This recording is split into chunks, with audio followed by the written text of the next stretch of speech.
A kid once told Richard Feynman that his father didn't teach him anything. The kid was wrong. Dead wrong. What Feynman's father taught him, in a backyard in Far Rockaway, with no textbook, no classroom, no degree, was the one thing that turned a uniform salesman's son into the most brilliant physicist of the 20th century. And it's the one thing schools still refuse to teach. Here's what happened. Richard is 8 or 9 years old, playing in a field with other boys after school. One of them points at a bird sitting on a fence post. "See that bird? What kind of bird is that?" Richard looks at it, shrugs, says he has no idea. The other kid smirks. "It's a brown-throated thrush. Your father doesn't teach you anything." But Richard didn't feel stupid. He smiled to himself, because his father had already taught him something that kid, and that kid's teachers, would never understand. Days earlier, his father had pointed at that same bird. He said, "You know what that bird is? It's a Spencer's warbler." Richard knew he was making the name up. Then his father kept going. "In Italian, it's a chuto lapitida. In Portuguese, it's a bom da peda. In Chinese, it's a chung long ta. In Japanese, it's a katano takeda." Then he stopped and said this: "You can know the name of that bird in all the languages of the world. And when you're finished, you'll know absolutely nothing about the bird. You'll only know about humans in different places and what they call it." Then he said, "So let's look at the bird." And he didn't stop there. He asked Richard, "Why does the bird peck at its feathers like that?" Then he explained, "Tiny flakes come off the feather. Lice eat those flakes. In the joints of the louse's legs, there's wax, and even tinier mites feed on that wax. Those mites don't digest well, so a sweet liquid comes out, and still tinier creatures live in that liquid." Feynman admitted years later, in What Do You Care What Other People Think?, that his father's facts probably weren't perfectly accurate. But the spirit was dead right. One bird, one question, and suddenly you're looking at a whole hidden chain of life that nobody notices because they stopped at the name. The kid on the playground got an A. Feynman got a Nobel Prize. But the man who made that difference possible never got to be a scientist himself. His name was Melville Feynman. Born in Minsk, back when it was still the Russian Empire. His family came to America when he was 5. They settled on Long Island. Melville went to the local high school. Never went to college. Never got the chance. He wanted to be a scientist. That was his dream. But for a Jewish immigrant kid in early 1900s America, no money, no connections, no degree. That door was shut. So Melville went into business. The uniform business. He sold military uniforms for a living. But Melville had a plan. As Feynman later wrote in What Do You Care What Other People Think? Before Richard was even born, Melville told his wife, if it's a boy, he's going to be a scientist. Not, I'll push him into science. Not, he'll get into the best school. Melville's plan was different. He would teach his son to see the world the way a scientist sees it. Not through textbooks, through questions, through looking, through refusing to accept a name as an answer. And he started before the boy could even talk. When Richard was still small enough for a high chair, Melville brought home a bag of leftover bathroom tiles, different colors. He set them up on the tray like dominoes. Richard would push one end, watch them all fall, and laugh. They'd set them up again, and again. Then Melville started making patterns, 2 white tiles, 1 blue, 2 white, 1 blue, over and over. Richard's mother saw this and said, "Leave the poor child alone. If he wants to put a blue tile, let him put a blue tile." Melville refused. He said, "No, I want to show him what patterns are like and how interesting they are. It's a kind of elementary mathematics. No numbers, no formulas, no worksheet. Just colored tiles and a father who knew that mathematics is really just the art of noticing what repeats." It worked. When Richard got to kindergarten, The teacher sent a special letter home. The boy could predict woven patterns before he made them. Not because he was born smarter, because someone showed him where to look. Now, that's what Melville gave his son. Here's what schools gave everyone else. In 1966, Feynman gave an address to the National Science Teachers Association. He held up a children's science textbook. It had 4 pictures: a wind-up toy, a car, a boy on a bicycle. Under each picture, one question: what makes it go?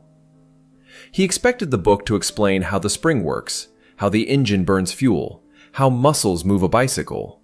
Real understanding. The textbook's answer? One word: energy.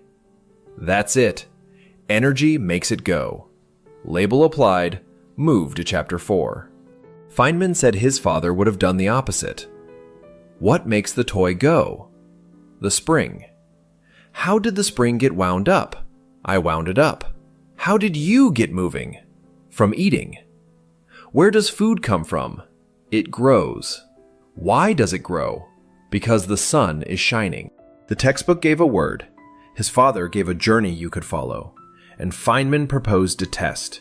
He said, without using the word energy, tell me what you know about the dog's motion.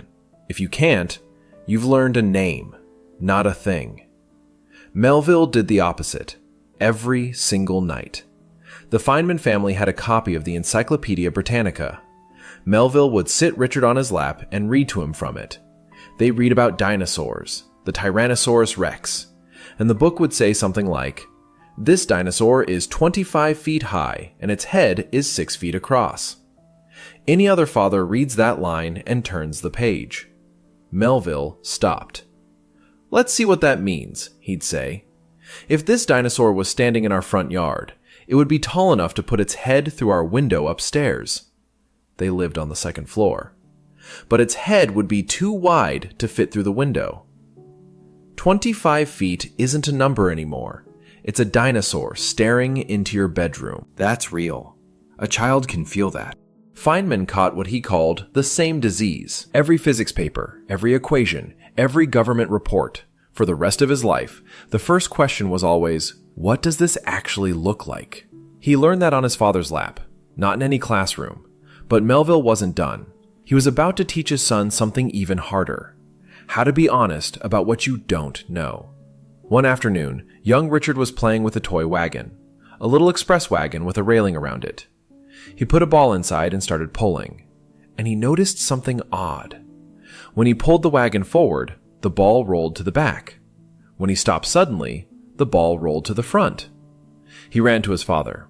Pop, why does the ball do that? Now, a teacher would say one word. Inertia. Write it down. Test on Thursday. Done. Melville didn't do that. He explained the principle. Things that are moving tend to keep moving, and things that are still tend to stay still, unless something pushes them hard. Then he said 5 words that no school in the world will say to a child. Nobody knows why it's true. He gave the principle, and then admitted, honestly, that nobody actually understands why it works. That takes a kind of courage most teachers don't have, because the system doesn't reward honesty. It rewards answers. Even wrong ones, even empty ones, as long as they sound complete. But Melville wasn't finished. He said, look at it from the side. Richard ran back to the wagon, pulled it again, and from the side he saw his father was right. The ball didn't actually move backward. The ball stayed still. The wagon moved forward underneath it. What looked like the ball moving was really the wagon leaving the ball behind. 3 steps. Explain the principle. Admit what nobody knows. Then say, go see for yourself. Schools give you step 1 and skip the other 2. Melville gave all 3, every time. The bird story taught him how to see nature. The textbook lesson showed him how schools fail. The wagon taught him honesty. But the next lesson wasn't about science at all. It was about people, and why most of us never see them clearly. Melville used to show young Richard pictures in the newspaper. One day it was a photograph of the Pope, standing there while everyone around him bowed. Melville pointed at it and said, "Look at these humans. Here's one human standing here, and all these others are bowing. Now, what's the difference? This one is the Pope." He paused. "The difference is the hat he's wearing. If it was a general, the difference was the epaulets, the uniform, the costume. But take it off," Melville said, "and this man has the same problems as everybody else. He eats dinner. He goes to the bathroom. He's a human being, nothing more." And here's the part that makes this beautiful. Melville sold uniforms for a living. Every day he watched ordinary men put on a costume and become Sir, then take it off and become nobody again. He knew, from his own job, from watching it happen 1,000 times, that the uniform is just cloth. The bird's name, the textbook's answer, the Pope's hat. All uniforms, all the same trick, a label pretending to be understanding. So what happens when a boy raised like this walks into the most important room in the world? 1943, Los Alamos, New Mexico. Richard Feynman is 24 years old, youngest group leader at the most secret laboratory in history. And he's surrounded by the greatest physicists alive: Niels Bohr, Robert Oppenheimer, Hans Bethe. Names that carry more weight than almost any in the history of science. Every other young physicist in that building spoke carefully around these men, deferred to them, treated them like gods. Feynman didn't. He argued with Bohr, told him to his face when he thought an idea was wrong, pushed back on Oppenheimer's assumptions, said exactly what he thought to anyone, regardless of their title. And Bohr noticed. He started going to Feynman first, before anyone else, to test new ideas. Not because Feynman was the smartest person in the room, because he was the only one who didn't see the uniform. He saw the man, and he told the man the truth. That was Melville's lesson. The uniform salesman's son, treating a Nobel laureate like a human being in a room full of people who couldn't. If you've spent 20 years working, you've been in that room. One person who sees through the title, everyone else frozen. The difference isn't intelligence. It's what somebody taught them about uniforms. Or didn't. And if you're honest with yourself, you've probably nodded through a few of those moments too. Someone uses a word. You don't ask. You move on. We all do it. Next time, do what Melville taught his son. Ask, "Okay, but what does that actually look like?" You'll know in about 3 seconds who actually understands and who memorized a name. 1965, Richard Feynman wins the Nobel Prize in Physics, the biggest uniform in all of science. Reporters asked if his work deserved the prize.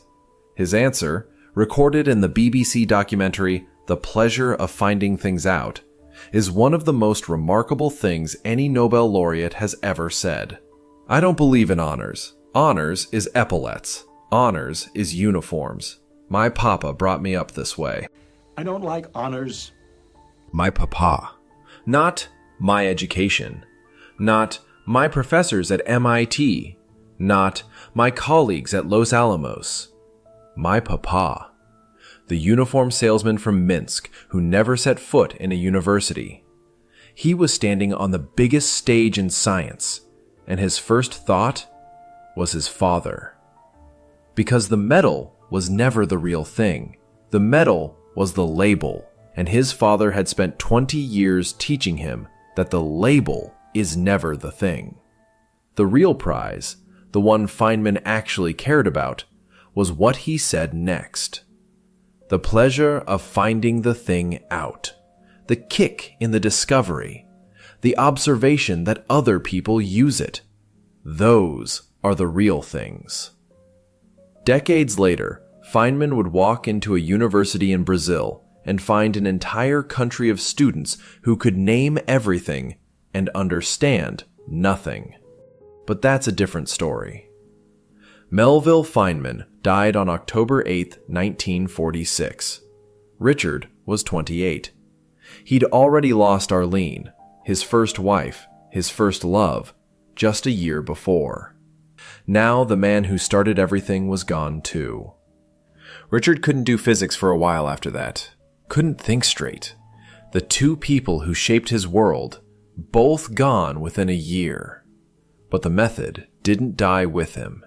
It lived in the Feynman Lectures, 3 volumes that millions of students still read today, 6 decades later. It lived in the Challenger investigation, when Feynman dropped an O-ring into a glass of ice water. Simple truth, louder than every bureaucrat in the room.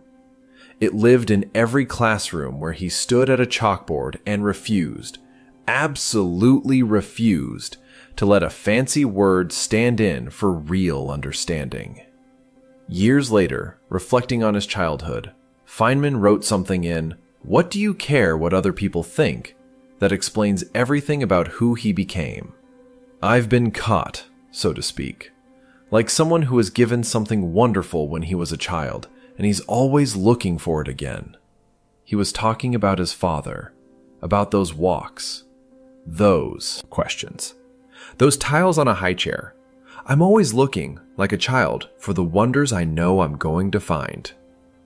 Melville Feynman never got his science career, sold uniforms until the day he died. But he gave the world something no university ever could. A mind that refused, from the age of 5 until the day it stopped, to accept the name of a thing as a substitute for understanding it.